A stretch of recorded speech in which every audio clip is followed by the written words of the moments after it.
there? Are you also quarantined? Because we are here on a complete lockdown. But I am home, so I'm taking this off. And I promise you can't catch anything from me via my video. Okay.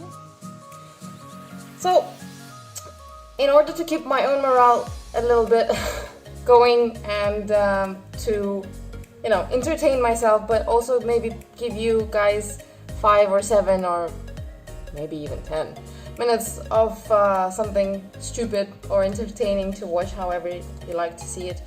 I thought I'd make something different today. I thought I'd make what is commonly referred to as vegan meat. I know it's a bit of a crazy combination of words, but surprisingly it's not actually a terrible flavor thing.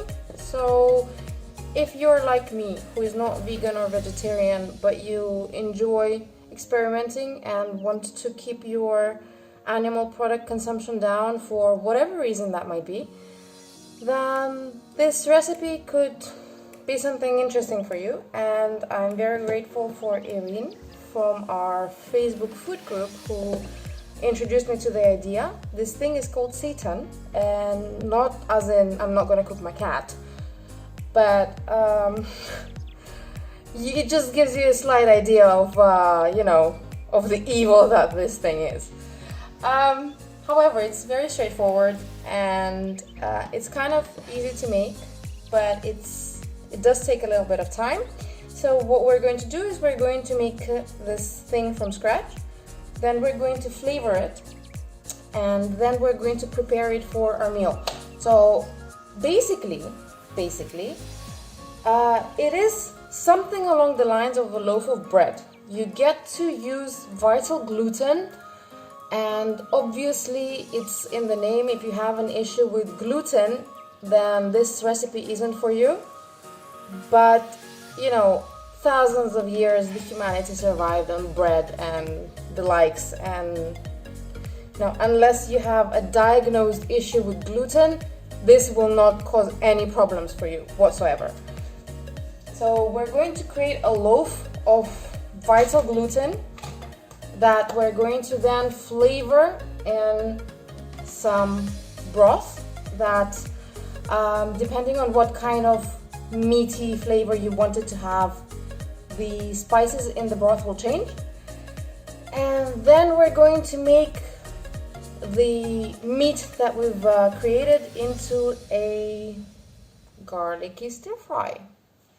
So let's get to it. So for this we're going to need some vital gluten. We're going to also use the organic buckwheat flour.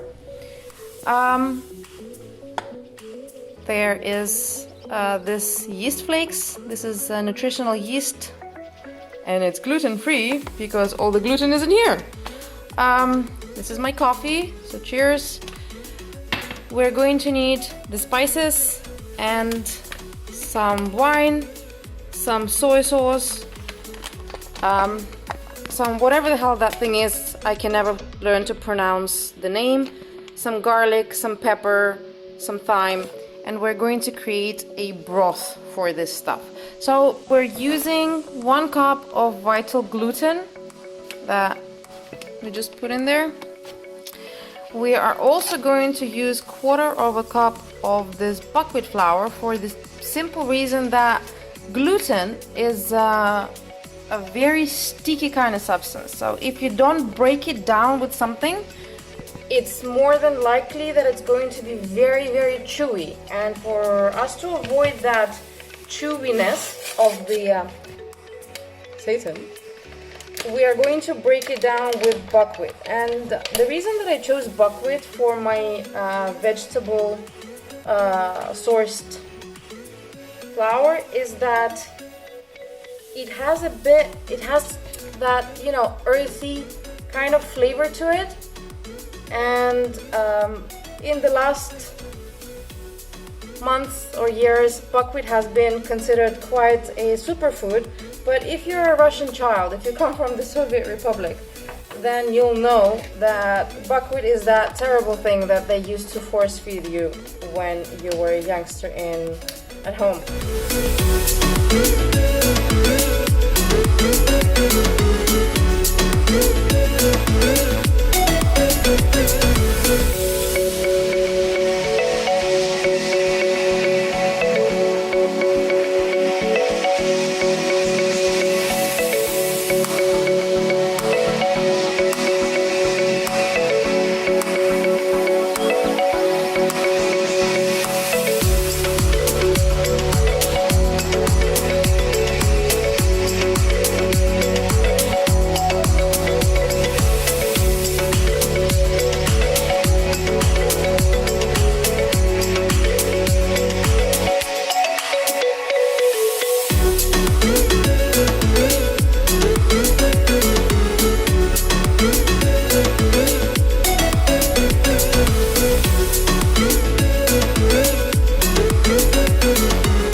this little dough ball, which is going to turn into something which is quite meaty by the end of the day. And we're going to let it sit here for, well, as long as it takes us to make our broth.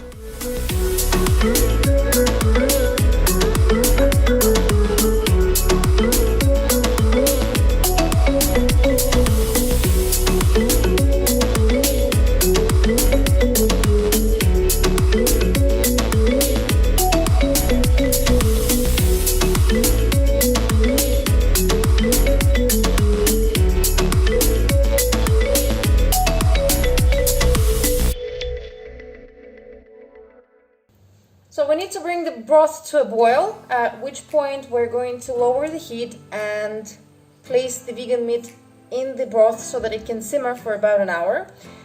You have several options. You can cut it in, for example, four big pieces or many smaller.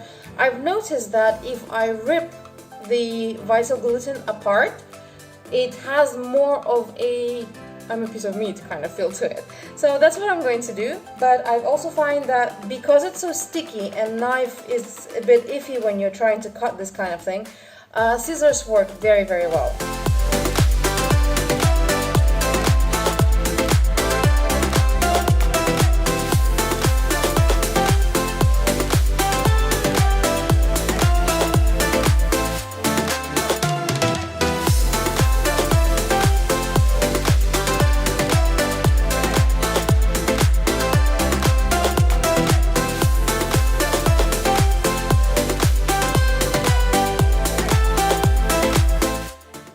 Whilst we're waiting for our broth to boil, I'm going to prepare the ingredients that will be necessary for our stir fry. We're going to need some garlic, plenty of garlic. We're going to need some fresh ginger, some soy sauce, and some honey, or if you are like me and you are carbs conscious, I use some stevia instead. You can also use some pepper, and you can use some fish sauce and or something spicy. I like my food a bit spicy, so I'm going to also add a little bit of sriracha.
Going to need one wok.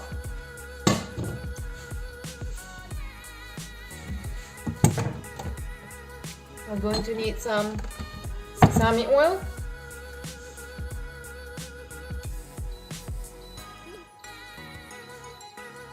just a dash,